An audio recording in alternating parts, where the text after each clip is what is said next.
C'est pas bon ce début de saison, je le sens pas pour de vrai. Et je parle en tant que madrilène, vous le savez, hein. Parce que pour le Barça, ça sent bon. Ça sent bon le départ. Ah bien sûr, la saison va être très très longue. Mais le départ, beaucoup de gens le sous-estiment. Et même individuellement en termes de joueurs. Bébert, s'il te plaît. Pas le moment. Ouais, ton anniversaire, on te l'a pas souhaité. Bon, bah, plus tard. En termes d'individualité, quand tu démarres bien, je prends l'exemple de Lewandowski. Il démarre bien sa saison. Pour moi, il y a de fortes chances qu'il soit sur, on va dire, la première partie de saison, qu'elle soit bonne. Il y a plus de chances d'être en confiance. Quand en plus le collectif s'en sort bien, que t'es meilleur buteur, que t'as déjà 3 buts en 2 matchs, que quand tu fais un début où t'es blessé, où tu ne joues pas après 3 matchs, où t'as déjà du retard pour... t'as raté une forme de nouvelle pré-saison, parce que la pré-saison, tu l'as tué par ta blessure, etc. Comme ce qui se passe avec Camavinga au Real, comme ce qui se passe avec... comme ce qui s'est déjà passé avec Benzema après son ballon d'or, il te fait un début de saison moyen, blessé, truc, et toute la saison, il n'est pas à son niveau. Le début de saison veut dire beaucoup de choses. Et ce Barça, en plus, il manque énormément de joueurs et beaucoup de retours de tauliers, de titulaires. Et c'est peut-être là où ça va être un problème, parce que c'est complètement marrant ce que je vais vous dire, mais comme je vous le dis pour le Real, des fois, on dirait que le Real s'en sort mieux et qu'Ancelotti arrive à faire des choix justes quand il a moins de choix à faire. Parce qu'il y a des choses qui s'imposent à toi, des fois. C'est dans les moments où on se dit, purée, le Barça, là, actuellement, sur Internet, le nombre de fans du Barça, et je les comprends parce qu'il y a plein de choses qui sont problématiques, le nombre de fans du Barça qui tombent sur le Barça, ils ont pas pu inscrire Olmo, ils ont pas pu signer Nico, la défense c'est même pas la titulaire, t'as un Marc Bernal là qui avec une belle gestuelle de football, un football cohérent chez ce Barça, et surtout, quand toi t'as fait match nul à Malaga, eux, alors je dis pas que c'est facile hein Malaga, non mais on parle de faits, factuellement, là t'as 5 points de retard pour l'instant, contre le Barça. Ah, si je suis le seul à penser comme ça, encore une fois, mais personnellement, quand je vois cette équipe, quand je vois ce match, en fait, tout simplement, quand je vois ce match contre Bilbao, il y a des regrets à avoir. Vous savez, pas par rapport au match, pas par rapport à ce match-là, bien sûr. Les regrets, ils sont par rapport à ce que cette équipe aurait pu être. Parce que justement, tu fais un bon match. Tu fais un très bon match contre Bilbao. Tu fais un match hyper maîtrisé. Tu fais un match où, allez, à part en première mi-temps où il y a eu un petit peu d'incertitude, mais globalement, surtout sur la deuxième mi-temps, le match était très maîtrisé. Alors, c'est vrai que ça manquait un petit peu de qualité offensive par moments, ça manquait un petit peu de tranchant, il y a eu un petit peu des moments où tu rentrais dans un faux rythme.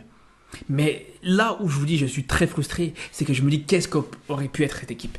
Qu'est-ce qu'aurait pu être cette équipe si il y avait eu quelques changements, si tu avais eu une direction à la hauteur de ce qu'elle doit être. Une direction digne de ce nom, tout simplement, les gars. Si tu avais une direction qui avait fait son travail cet été, si tu avais eu le recrutement d'un Nico Williams, si le dossier Nico Williams avait été bien géré, parce que les gars, je suis désolé, hein, mais ceux qui veulent nous faire croire que c'est à cause du joueur, à cause de Nico Williams, que on a vu que le transfert il s'est pas fait, je suis désolé, mais je veux pas croire ça une seule seconde. Je suis désolé. Club. J'aime trop ce club, c'est difficile. Dani Olmo qui est pas inscrit, pas de mercato, pas d'arrivée, pas la Porta Deco, mais j'aime trop ce club, j'aime trop cette équipe.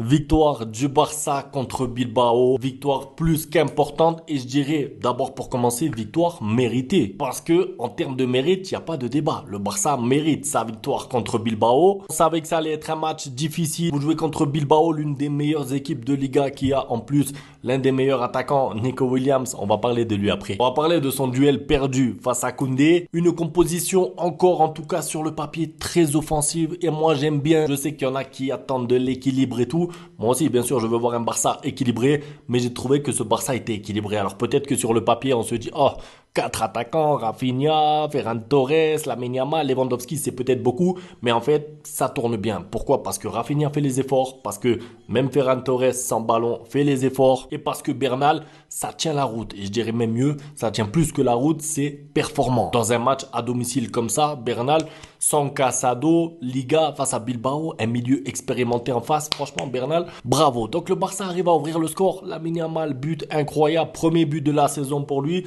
Je suis tellement content. D'ailleurs, il est en train d'avoir une spéciale. Je pense qu'on peut déjà l'appeler comme ça, la spéciale Lamine Yamal. Il rentre dans l'axe et il est trop dangereux. Il est trop dangereux. Pourquoi? Parce que il peut enrouler, il peut tirer fort. Rappelez-vous à l'Euro contre la France. En fait, dès qu'il est au 20 mètres, Lamine Yamal, c'est un danger. À tout moment, il peut soit marquer, soit passer, il peut dribbler, il peut obtenir une faute, il peut obtenir un coup franc, un penalty.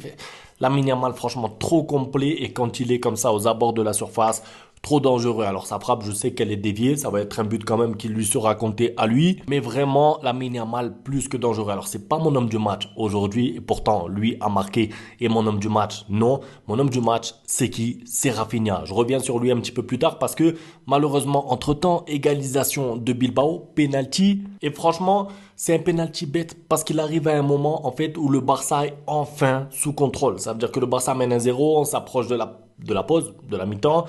Et Baldé quoi. Baldé qui glisse. Alors ce terrain, je comprends pas trop la pelouse. Il y a beaucoup de joueurs qui glissent. Ça a été le cas de Lamine Yamal, de Nico Williams et de plein d'autres joueurs parce que la pelouse a été posée il y a pas longtemps. Déjà contre Monaco, c'était une catastrophe. Là, ça commence à s'améliorer. Je pense que la pelouse sera prête enfin à 100% la pelouse pour le prochain match à domicile. Donc beaucoup de glissades et malheureusement Baldé qui était sur le ballon, qui glisse, Koubarsi qui doit intervenir dans la panique, dans l'urgence. Déjà fort, Lamine Yamal, on l'a vu. C'est pas comme s'il avait besoin de confiance ou de quoi que ce soit, mais quand tu as un coach comme Hansi Flick qui te fait confiance, qui te met bien et tout, ben ça donne un Lamine Yamal qui dès le début de la rencontre est dangereux sur le côté, un Lamine Yamal qui crée la différence, un Lamine Yamal qui vient claquer son but.